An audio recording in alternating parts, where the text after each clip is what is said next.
Doutor Cristiano, mais uma vez, obrigado pela presença do senhor aqui. É um prazer muito grande estar de volta aqui. Coisa boa, e falávamos de um assunto num outro programa tão interessante, que era a história do senhor e esse envolvimento, como o senhor descobriu e foi chamado para o assunto criacionismo, ou como isso se tornou parte da sua vida, né? Eu percebo que de 76 para cá, da década de 70 para cá, se tornou uma vocação.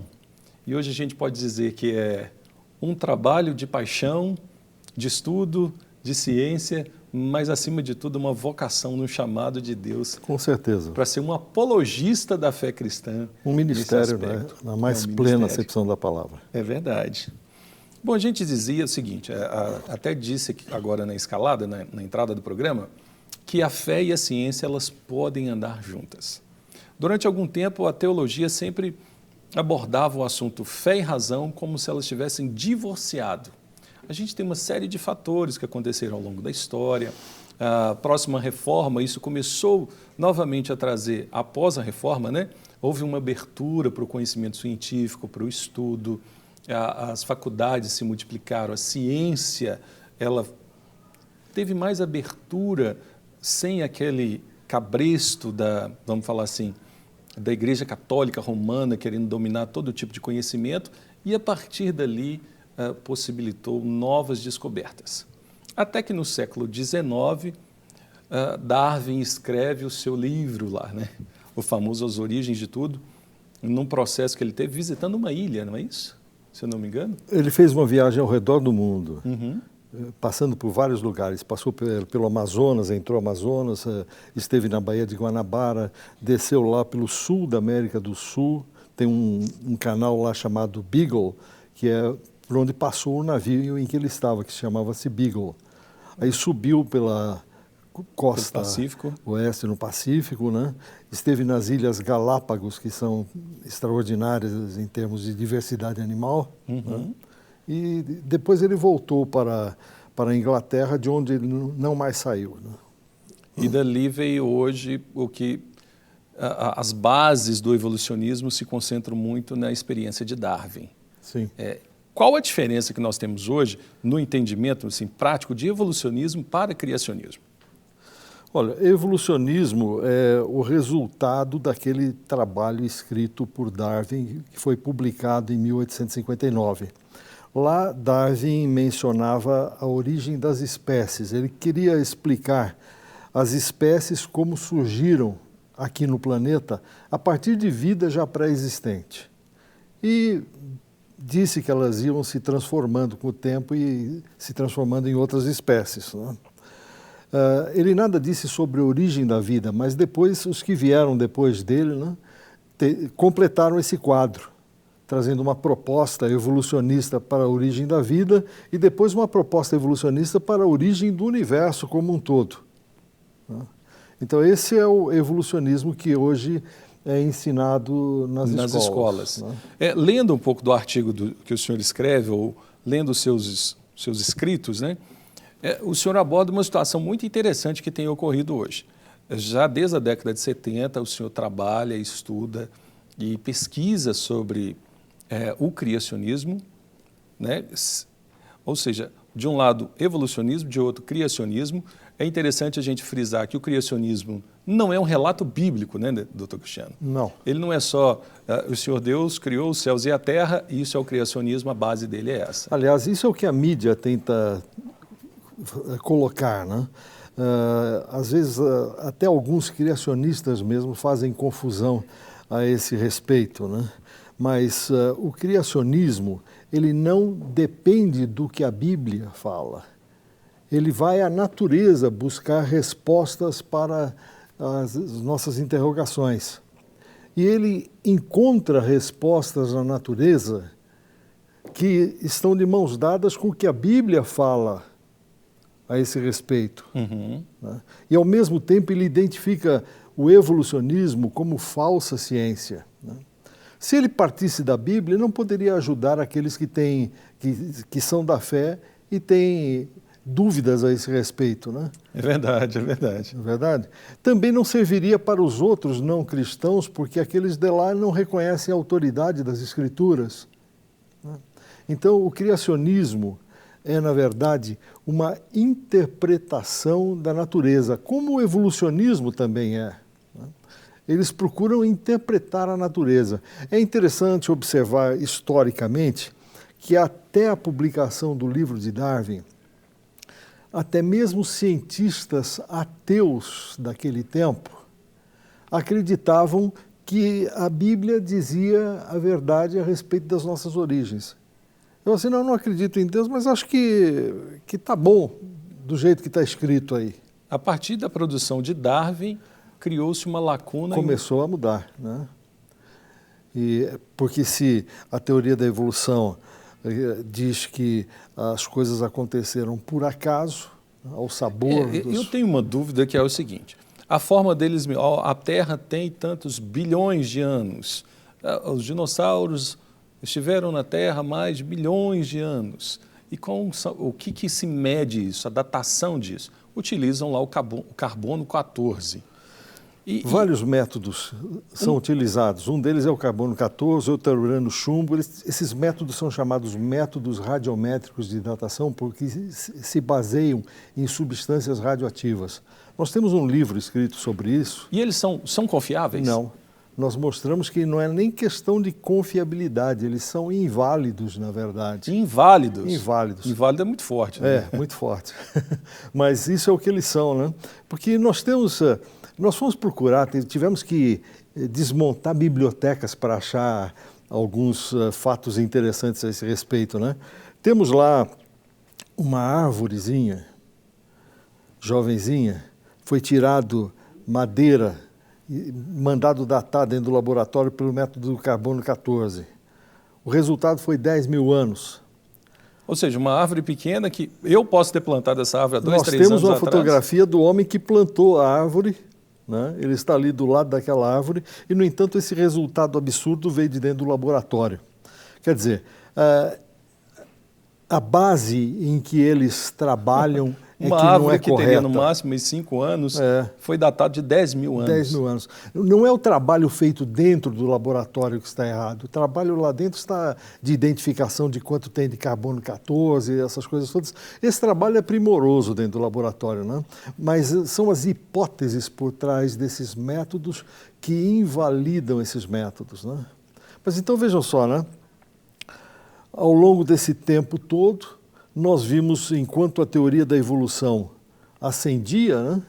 Porque os cientistas compraram a ideia, depois o sistema educacional bebe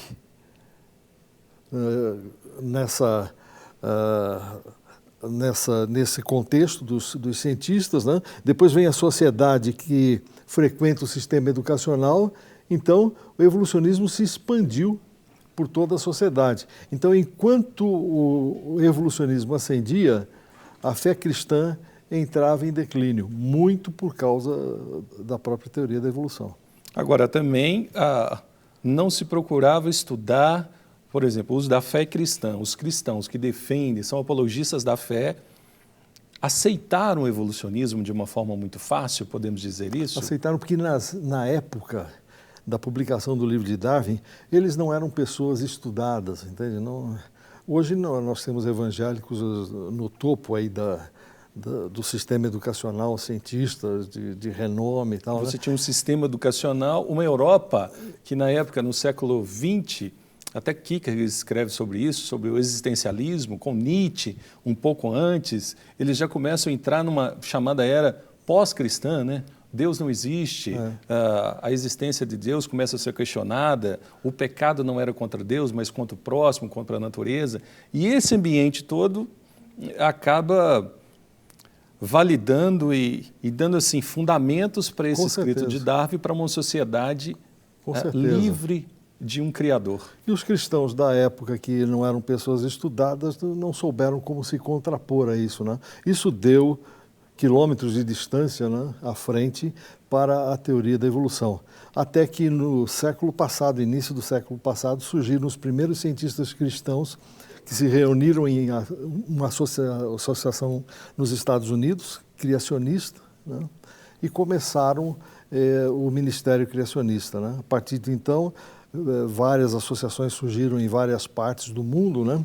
Mas é importante observar isso, que tanto o criacionismo quanto o evolucionismo são interpretações da natureza. Para dar um exemplo, quando nós olhamos um mapa cartográfico, nós vemos que os continentes eles se ajustam uns aos outros, né? A América do Sul com a África, né? Eles parecem se encaixar e tal, né? Então, tanto criacionistas quanto evolucionistas estão convictos de que havia um continente só no passado. E a Bíblia também fala de um continente, né? Um continente só. Esse continente, então, se fragmentou. Essa é uma realidade. Hoje temos vários continentes. A Austrália ficou mais perdida de um lado. Agora, a pergunta surge, como foi essa fragmentação? Aí então vem o evolucionismo explicando de um jeito, o criacionismo explicando do outro. O que é que o evolucionismo diz? Ele mede a velocidade com que esses continentes estão se afastando e projeta isso para o passado, como se não tivesse havido nenhuma alteração, né? E aí eles vão encontrar bilhões de anos para cobrir esse espaço todo que existe, por exemplo, entre a América do Sul e a África. Então a Terra tem que ter esses bilhões de anos enquanto os continentes se afastavam, né? Vem o criacionista e explica de uma forma diversa, né? Ele diz o seguinte: nós temos evidências geológicas, e aí veja o trabalho criacionista como científico, né? Nós temos evidências geológicas numa das camadas da Terra de que houve uma catástrofe de proporções universais pela água no passado. Um dilúvio. Porque nós temos ali fósseis misturados, como se fosse um verdadeiro cemitério de fósseis. E nós encontramos essa realidade na América do Sul, na América do Norte, na Europa, na Ásia, na África. Em todos os continentes. Na Austrália, em todos os continentes. Então, houve uma catástrofe de proporções universais, né? Ora, nós sabemos bem que um vulcão, quando recebe água entrando pela sua boca, ocorre uma explosão muito grande, né? Então você imagine, nesse evento, quando todos os vulcões tiveram água entrando pelas suas bocas, que catástrofe deve ter sido esse momento? Uau. Essa catástrofe, então, foi a responsável pela fragmentação daquele único continente em vários continentes. Então, a velocidade inicial foi abrupta, rasgando aquele único continente, né? E depois continuou por inércia, né? É física isso, né? E hoje está com a velocidade bem pequena, né? Só isso... É interessante que essa constatação, é a partir da experimentação, da observação. Da observação da natureza. Rasgando um continente de um lado e rasgando do outro, a massa que ficou ali no meio foi comprimida. Surgiram então as montanhas, as altas montanhas, as cordilheiras, né? E só isso explica... Elas foram pressionadas. É como você pega um barro, vai amassando e vai fazendo uma montanha. Subiu a montanha, né? Só isso explica porque se você for à Bolívia e subir a 4.000 metros de altura numa daquelas montanhas, só essa história explica as conchas marinhas que você vai encontrar a 4.000 metros de altura. Nos montes, altos montes da Bolívia, você encontra conchas marinhas. Conchas marinhas lá, né? Isso estava lá embaixo, mas com essa fragmentação e essa compressão, foram parar lá em cima a 4.000 metros de altura. Agora, você veja só, a explicação, a interpretação criacionista, ela é calcada na ciência, em fatos da natureza, né? Enquanto que a evolucionista peca do ponto de vista da física já. Porque você medir uma velocidade e projetar isso para o passado, isso não faz sentido nenhum, porque nós temos atrito funcionando na natureza, né? A velocidade inicial é uma, mas depois, por causa do atrito, vai diminuindo até parar o movimento, né? Então, eles não consideram que a velocidade inicial poderia ter sido maior, né? Como um goleiro, por exemplo, que chuta uma bola, essa bola encontra o atrito do ar, né? Depois E cai lá na frente, encontra o atrito no chão. Agora, imagine que alguém pegasse naquele momento que a bola está parando e medisse aquela velocidade e projetasse isso para trás, ia sair do campo, centenas de campos para trás, ele ia concluir que aquela bola foi chutada. A maior dificuldade do evolucionismo é a origem do ser humano, do homem? Porque, basicamente, é o ponto mais, vamos colocar assim, não é mais, tem que pegar uma palavra aqui que não seja agressiva, mas é o ponto mais absurdo. Eu chegar a uma conclusão que o meu ancestral, o meu tataravô foi um gorila, foi um macaco. Esse é o ponto de maior dificuldade do próprio evolucionista, do cientista que quer provar a evolução do homem, porque na lógica humana, do senso comum, do dia a dia, vamos dizer assim, do popular, poxa, se o homem evoluiu do macaco, o macaco logo teria que ter deixado de existir. Ou então a gente teria que ver evoluções de macaco virando homem a cada dia. Esse é um raciocínio que muitas pessoas no nosso meio evangélico fazem, mas ele realmente não está correto. Porque a evolução, dizem os evolucionistas, se deu através de lances casuais. Então, dada uma população de seres vivos, alguns foram atingidos por raios que vêm do nosso Sol, mutagênicos, e transformaram aqueles poucos ali. Os outros continuaram, os outros que não foram atingidos continuaram. Então, nesse contexto, haveria tanto os mais evoluídos quanto os menos evoluídos, né? Agora, você veja só, vamos por um outro lado aqui. Eles dizem que os chimpanzés são os parentes mais próximos do homem. Você já deve ter visto isso aí na mídia, até falando que a diferença entre um chimpanzé e um homem é de apenas 1%. Isso é um erro que já está sendo admitido até pelos próprios evolucionistas. Mas vamos considerar isso, né? Diz um amigo meu que isso é problema de família, né, gente? Mas desconsiderando essa parte aí, né? Se isso fosse uma realidade, o macaco, que muitos acham muito parecido com o homem, né? Externamente, né? Seria internamente também parecido e não é. Sim, 1% é muito pouco. Não sei se você sabe, mas quando as faculdades não tinham cadáveres humanos para serem utilizados para os estudantes treinarem, né? Eles utilizavam porcos para que os estudantes treinassem cirurgia de aparelho digestivo. Do porco? Do porco.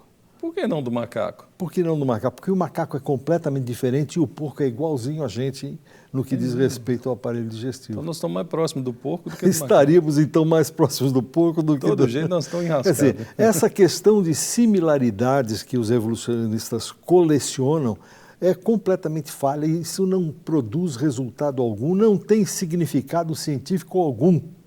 Agora, o povo que está tão distante dentro do contexto evolucionista da gente tem olhos muito semelhantes aos olhos humanos.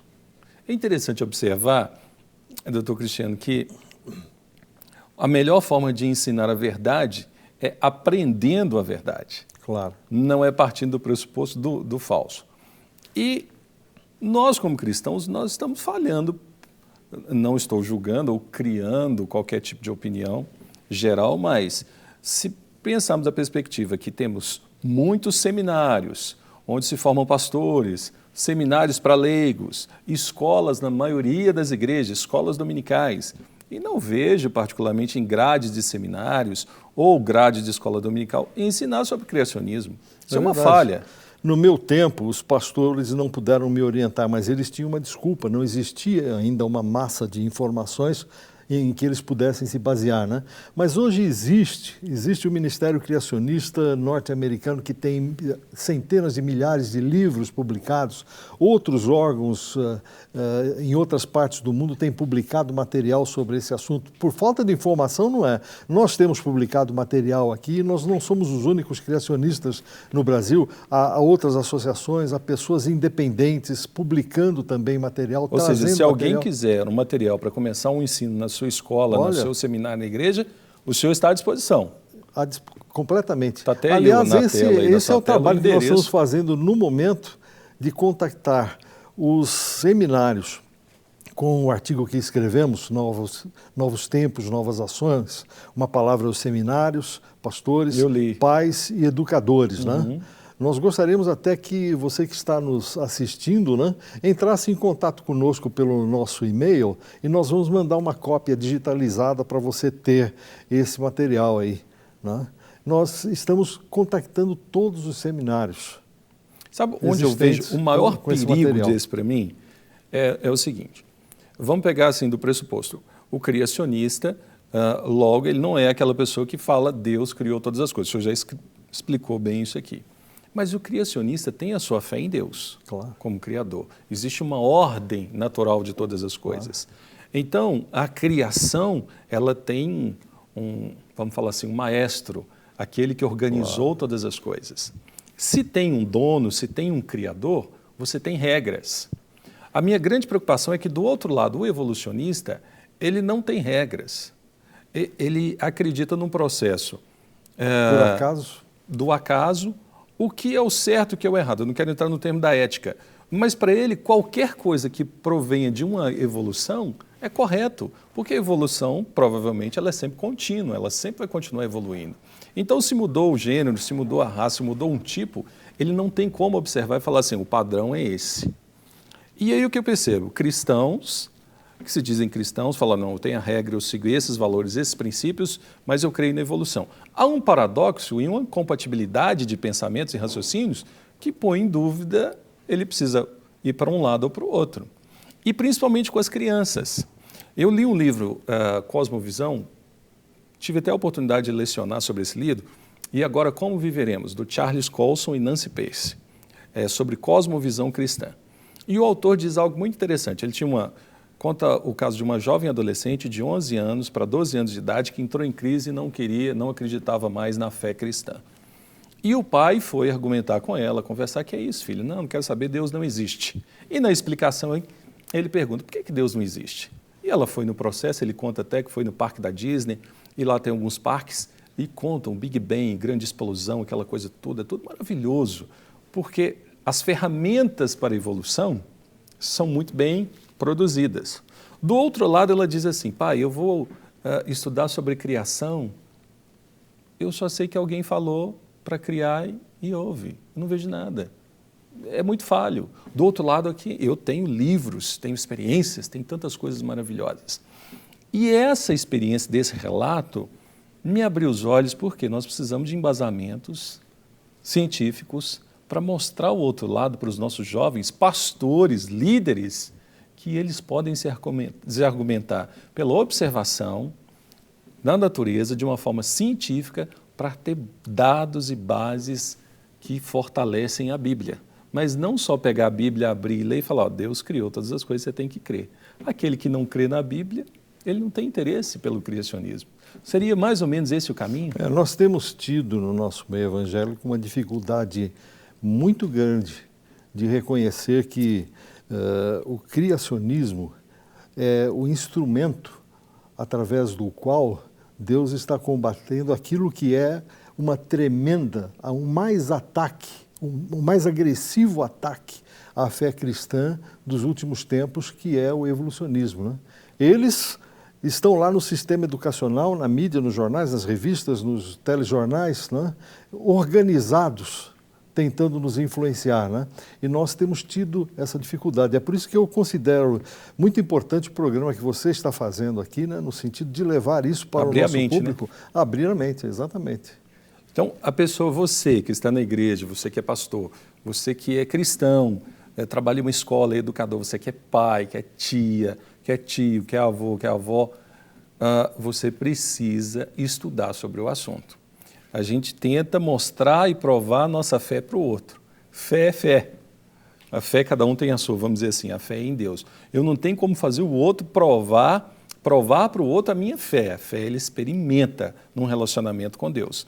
Mas eu posso mostrar caminhos dos quais Deus é o Criador de uma forma científica. Claro. E se ele tem alguma coisa impedindo de ver adiante, né, como é a teoria da evolução, é um obstáculo à frente dele, nós temos que demolir esse obstáculo, mostrando que isso não é ciência. Se você tem interesse em ciência, então vou lhe mostrar a verdadeira ciência. Todo mundo é um pouquinho de comentarista de futebol, político e também cientista, né? Cada um quer dar suas opiniões.